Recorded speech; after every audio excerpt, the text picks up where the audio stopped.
The new year brought some good news to Indians. Two vaccine candidates were approved for restricted commercial use in the country. The Oxford University AstraZeneca vaccine, which is locally produced by the Serum Institute of India, named Covishield, and the indigenous Bharat Biotech vaccine named Covaxin. However, even these vaccines seem to have now divided the country, taking on political undertones. I'm Suraksha, and in this episode of Coping with Coronavirus, we take a look at the controversy surrounding the decision to approve these vaccines and why the haste might have caused more harm than good.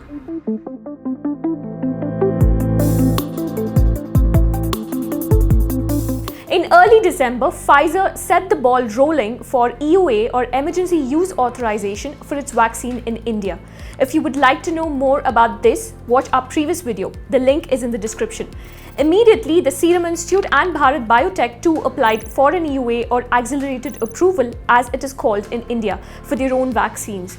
The Subject Expert Committee or SEC set up by the regulator decides whether a vaccine can be approved for commercial rollout based on the information provided by the companies about their vaccines. The SEC met on December 9th and asked Serum Institute to submit data pertaining to the safety of the vaccine and whether it is inducing an adequate immune response. Similarly, Bharat Biotech was asked to submit the safety as well as the efficacy data. Following this, the committee again met on January 1st and January 2nd to review this information and approve both vaccines. So why have these approvals been controversial? The issue is primarily around transparency and opacity of processes and not enough context and detail being provided, which is extremely important because if you don't have that, then you can cause confusion, you can cause anxiety, you can cause concerns about vaccines, which is not what you want. What you want right now is complete confidence in the process, especially because many other regulatory agencies have been very forthcoming in the way they have made decisions. A good example is the US, where they have live cast their decision meetings for both Pfizer and Moderna. And so you can listen in, figure out what were the kind of questions asked, what were the clarifications sought, what was the response, and then how did they end up making a final decision.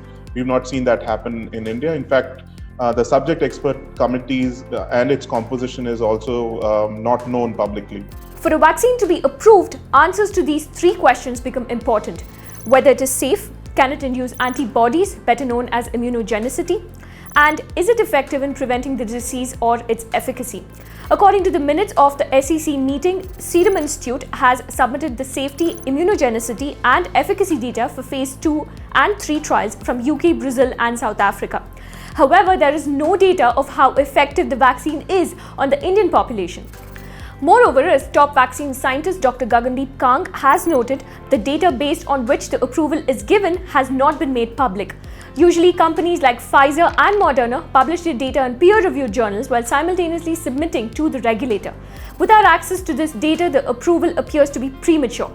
Coming to Bharat Biotech's indigenous Covaxin, the company has not submitted any efficacy data until the time of this recording. The permission for Covaxin is given under the condition that the vaccine will be administered under a clinical trial mode. So what does this exactly mean? No one is actually sure. Right, so I don't think it's ever been tried in India. It's also, not to my knowledge, not something which has happened elsewhere in the world.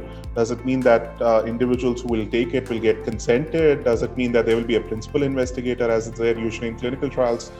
Do they mean that there will be an ethics committee providing oversight? Do they mean that they will be collecting data in a much more detailed and systematic manner as is done in clinical trials as compared to, say, routine rollout? Do you mean to say that you will provide medical care and compensation if there is causality established due to an adverse event post-vaccination? So none of this is known, and I think that is what part of the challenge is, that we have a language out there which even for those who've done this for many years, they are not so sure what it means. So that is not obviously something which should be happening, because it just adds to the confusion which is already there. If this vaccine is given to the priority groups, they will most likely be considered as clinical trial participants. But among the questions being asked is the lack of a control group. Without a control group in place, how will the company determine efficacy data? Another big question that we've had all along is what is restricted use, emergency use? Because we don't find any such terminology in the law. And if you look at both of the permissions that were granted on January 2nd, they seem to be completely indistinguishable from a full approval.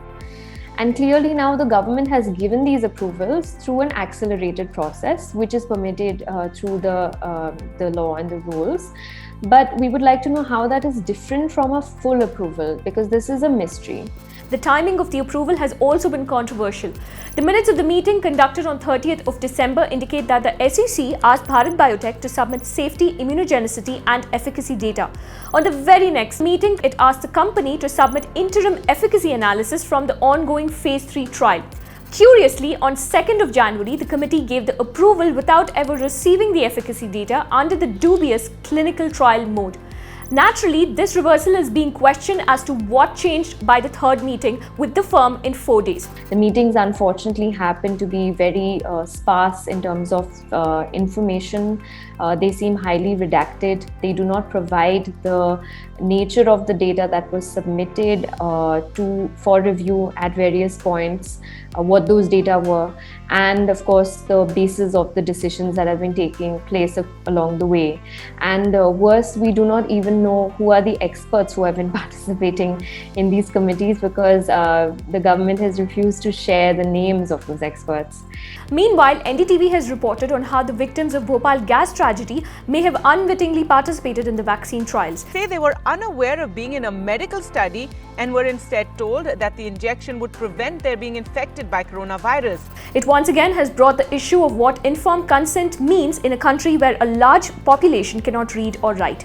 As you were rightly pointing out, there are some individuals in this trial at the site who are seemingly from impoverished backgrounds, especially socio-economically, and our current requirement for clinical trials require those individuals to be consented audiovisually.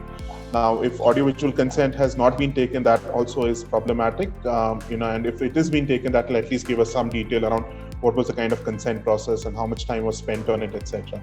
The other issue which has come up is that there were some individuals seemingly with adverse events post-vaccination, but they have not been probably given medical care, which is usually to be given by the site, and have been asked to access care through other sources using their own money or investigations, etc. That if there is any concern like this, that there should be a regulatory audit, the sponsor, Bharat Biotech, the co-sponsor, the Indian Council of Medical Research, and the CRO involved, all of them should be taking cognizance of this. And it seems to be a serious ethics violation based on what I have heard and read so far, and it needs further investigation. India's compensation program, as outlined in the Drugs and Clinical Trials Rules 2019, does not extend beyond clinical trials. So if a vaccine causes any side effects outside clinical trials, the public is not entitled to receive any compensation. That is why it is important that a large-scale phase 3 trial is conducted before approval is given. Now, with one controversy after another, vaccine hesitancy may pose a real threat in India's fight to conquer the coronavirus. In Bengaluru, hospitals have begun a survey asking its health workers whether they are comfortable taking the vaccines, and many are skeptical. With the number of new coronavirus cases consistently falling, it may have been prudent for the regulator to wait for more data before authorizing the vaccine candidates. Asking these questions is now being equated with questioning the nation's scientists. In fact, this vaccine nationalism may undo the scientists' work. That's all we have this week. We will be back next week with a new Coping with Coronavirus story. Until then, stay safe.